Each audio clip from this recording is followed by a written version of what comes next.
Et parlons digital. Bonjour à tous et aujourd'hui j'ai le plaisir de répondre à la question de Jamila sur le fait est-ce qu'il faut absolument se montrer sur LinkedIn pour percer? C'est une question que j'adore parce qu'effectivement ça crée le débat sur la plateforme. Alors c'est parti pour l'épisode. Ça crée le débat puisque sur tous les réseaux sociaux, on a tendance à dire qu'il faut se montrer pour faire la différence. Et notamment, on l'a vu depuis quelques mois sur LinkedIn. Voilà, il y a des personnes qui se prennent en selfie tout le temps.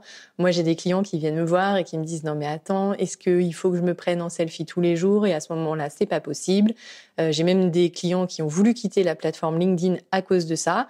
Donc pas de stress, non, ce n'est absolument pas une obligation.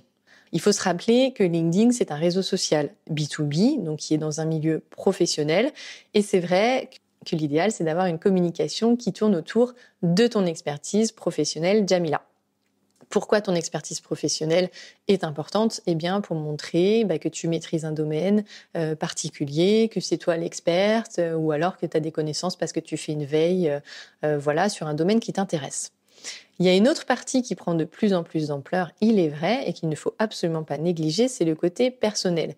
Mais quand on dit le côté personnel, pas le côté Facebook que je raconte toute ma vie, mais ça peut être des épisodes, comment telle ou telle expérience m'ont amené à voir mon métier de telle ou telle façon, ou de diriger mon activité de telle façon. Qu'est-ce que j'ai appris de cette expérience et qu'est-ce que ça m'a amené à faire, toujours dans un contexte professionnel. C'est ma recommandation. Tout le monde ne sera pas forcément d'accord avec cette recommandation, mais à partir du moment où on est sur une plateforme professionnelle, il est important de rester dans un contexte professionnel. Donc les retours d'expérience qui t'ont enrichi, qui t'ont apporté des clés pour mieux maîtriser une nouvelle compétence ou pour développer une curiosité sur tel ou tel sujet ou qui t'ont appris à mieux gérer ton temps, puisque c'est vrai que la gestion du temps est un thème qui revient souvent aussi, ça c'est important. En revanche, effectivement, raconter des épisodes ultra personnels qui ne vont pas apporter grand-chose de plus que la sympathie des gens, moi, j'y vois pas d'intérêt. Pourquoi ? Parce qu'attirer la sympathie des gens, eh bien, c'est pas apporter du business. Il ne faut pas oublier qu'en prenant la parole sur une plateforme business, l'idée, eh bien, c'est de décrocher des leads. Alors après, si tu as 30 000 fans qui t'aiment et qui te disent c'est génial ce que tu dis, mais que ça te rapporte juste de la visibilité et pas de business derrière, si ce que tu recherches, si ton objectif c'est de faire la visibilité, alors vas-y, fonce. En revanche, si ton objectif c'est de faire du business et d'avoir des leads, il va falloir revoir cette stratégie. Je rappelle que une présence sur LinkedIn, c'est pour justement travailler un personal branding et une réputation professionnelle. On n'est pas là pour faire de l'Instagram ou du Facebook. LinkedIn, ça permet aussi bien de se reconnecter avec des anciens professionnels avec qui on a travaillé ou bien de découvrir de nouveaux professionnels dans un même secteur d'activité ou bien avec des groupes notamment qui vont permettre d'avoir des sujets communs. Ça va permettre aussi, si jamais tu recherches un emploi, pourquoi pas, ou si tu as envie de changer et que tu fais quelque chose. Aujourd'hui, tu travailles dans une entreprise, mais que tu as envie d'être sexy pour les futurs employeurs, eh bien, il faut que ton contenu plaise et que potentiellement on vienne te chercher et que c'est pas toi qui aies à chercher un emploi. Donc ça, LinkedIn peut te servir dans ce cas-là.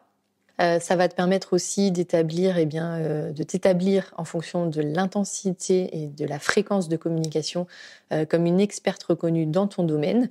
Donc tout ça, ça va générer des bienfaits pour ta carrière, tes objectifs professionnels, si tu as un business, mais pour faire connaître ton entreprise, etc.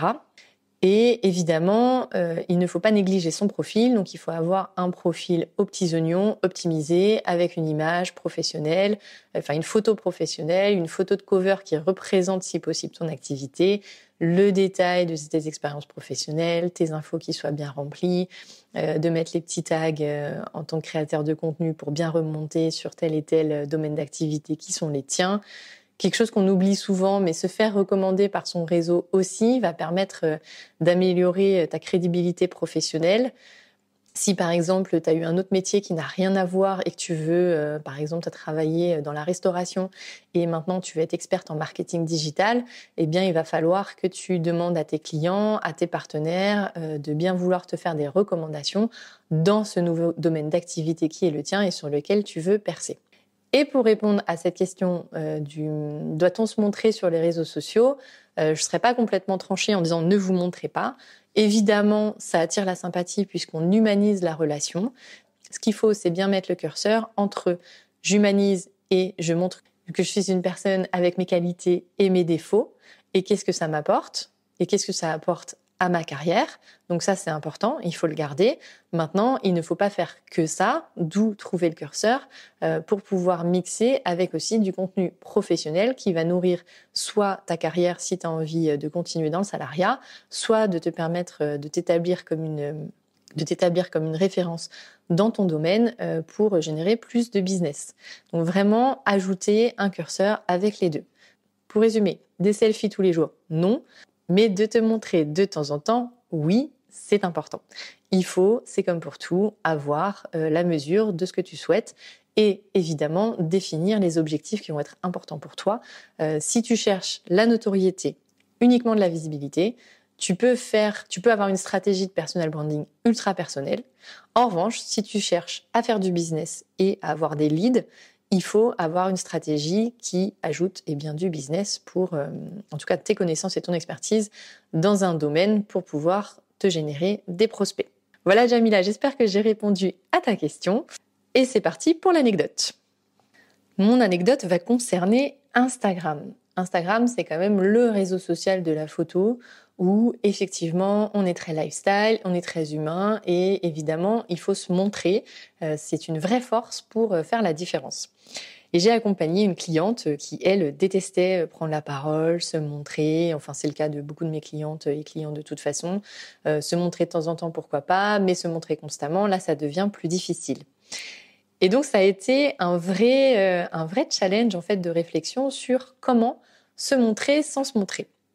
Et donc, ce qu'on a défini, c'est qu'on montrait de temps en temps sa tête, que ça allait pas être constamment, évidemment, puisqu'on n'a pas toujours forcément envie d'être tous les jours en photo sur ses réseaux sociaux, mais qu'on allait montrer des humains. C'est-à-dire, il y avait de temps en temps ma cliente, mais il y avait aussi des fois son équipe, puisque c'est aussi important. On travaille le personal branding, mais on travaille aussi la marque. Donc, c'est vrai que de mettre son équipe, elle se sentait moins seule aussi sur les réseaux et de mettre ses interviews, ses rencontres, etc. Donc, on peut ajouter de l'humain et de l'authenticité dans ses réseaux sociaux sans nécessairement se prendre en photo sous tous les angles tous les jours. Voilà, j'espère que j'ai répondu à ta question, Jamila, et je vous retrouve bientôt pour un nouvel épisode. Let's Talk Digital. J'ai envie de rajouter un bonus à cet épisode. Vous avez sûrement entendu parler de ChatGPT, qui est une intelligence artificielle qui vous permet de lui poser des questions et elle vous répond. C'est assez incroyable, c'est assez fou. Je vous invite à tester parce que vraiment, c'est hyper bluffant. Et du coup, je lui ai posé la question parce que j'avais envie d'avoir son avis sur le fait de poster des selfies tous les jours. Est-ce que c'est nécessaire pour gagner en popularité sur les réseaux sociaux? Alors, ce que me répond ChatGPT, c'est que non. Même lui, il trouve que c'est pas nécessaire, que la clé du succès, c'est d'avoir une stratégie social media qui soit récurrente, qui soit régulière, et qu'il faut créer du contenu de qualité. Prendre des selfies peut évidemment aider votre audience à vous connecter, à se connecter avec vous, tout comme peut le faire un podcast avec sa voix, mais ça va permettre en fait de connaître la personnalité, votre personnalité finalement. On va pouvoir s'identifier, on va pouvoir vous positionner et avoir des connexions avec vous. Donc ça, c'est important, mais évidemment, notamment sur des plateformes professionnelles, et c'est ChatGPT qui le dit, comme LinkedIn, c'est pas la meilleure des stratégies de faire des selfies tous les jours. Il y a d'autres façons d'engager avec son audience. Évidemment, monter une stratégie social media qui soit forte, solide, partager des informations, éduquer ou amuser son audience et avoir évidemment des interactions avec sa communauté. Voilà pour ce que nous recommande également ChatGPT. En bonus, on est plutôt aligné sur ces recommandations-là. Je vous souhaite une excellente journée.